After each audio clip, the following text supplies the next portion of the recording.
You are watching Poonch Live. मेरा नाम संजय केसर है। मैं सोनपुर का रहने वाला हूं। तो सबसे पहले तो मैं मीडिया का शुक्रिया अदा करता हूं कि इस हालत में भी आप लोग हमारे हालात को जानने के लिए आए हैं।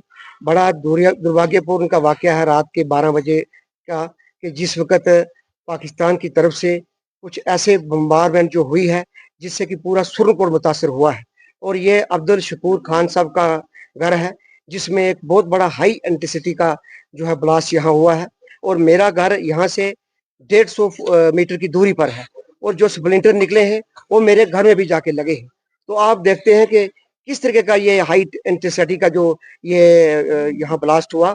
और अगर ये सही मायने में लग जाता, और अल्लाह का लाख लाख शुक्र है, भगवान का लाख लाख शुक्र है कि कोई इंसानी जिंदगी का वो हताहत नहीं हुई। तो मैं भगवान का शुक्रिया अदा करता हूँ कि, और एक तो मैं नरेंद्र मोदी साहब से ये बात कहूंगा कि हम लोगों का कोई कसूर नहीं है, जिसका कसूर है उसको सजा दीजिए, मगर जिस तरीके से हालात बने हुए हैं तो अब मुज़ाकरात के बगैर कोई चीज़ नहीं रह गई है। जंग किसी चीज़ का हल नहीं है।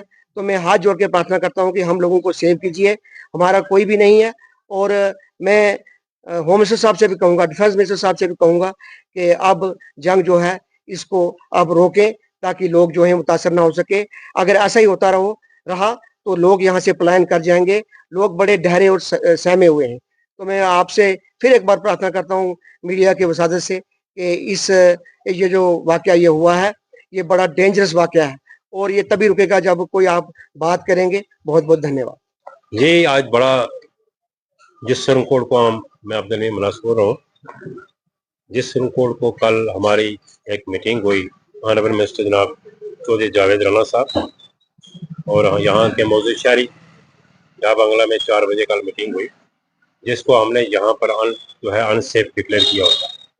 कि हमने कल एक फैसला किया है कि पुंछ और मेंढर के लोग जहाँ बम्बारमेंट होती है वो सारे लोग जहाँ हमारे मकानों में आ जाए, घरों में आ जाए। बाजार में ये प्राइवेट जो है अदारे हैं या स्कूल हैं, हम उन लोगों के लिए खाना, बिस्तरे, कपड़ा हमसे जितना हो सका हम करेंगे। लेकिन आज रात जो बम्बारमेंट सुरनकोट हुई है, मेरी भी उम्र 70 साल हो चुकी है। मेरे अपने संभाल में ये पहली बात।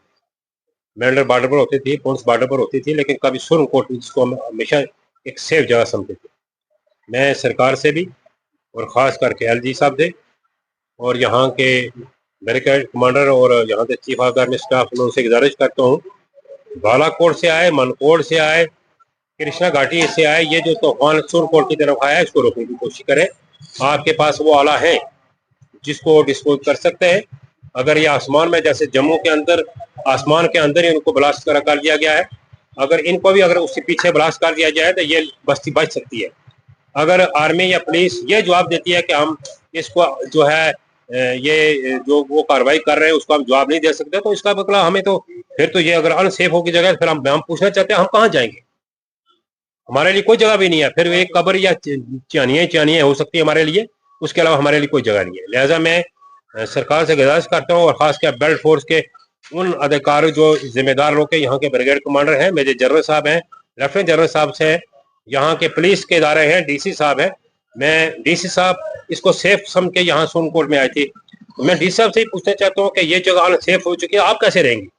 लिहाजा मैं यहाँ के हिंदू बरादरी के हूँ या मुस्लिम बरादरी के लोग हैं, सहमे हुए हैं। और खासकर ये चंदीमाड़, बफलिया, जगीरगीर के लोग जो यहाँ जिन्होंने मकान बनाए हुए थे, आज वो सारे के सारे लोग अपने घरों में चले गए। यहाँ बजाड़ खाता रह गया, मनास खाता रह गया, ब्राह्मण खाता रह गया, यहाँ के खत्री रह चुके हैं, चौहान खाता रह गया। ये जो बसनीकी लोग पुराने हैं वो यहाँ पर रह गए, बाकी सारे के सारे लोग शहर छोड़ के निकल गए।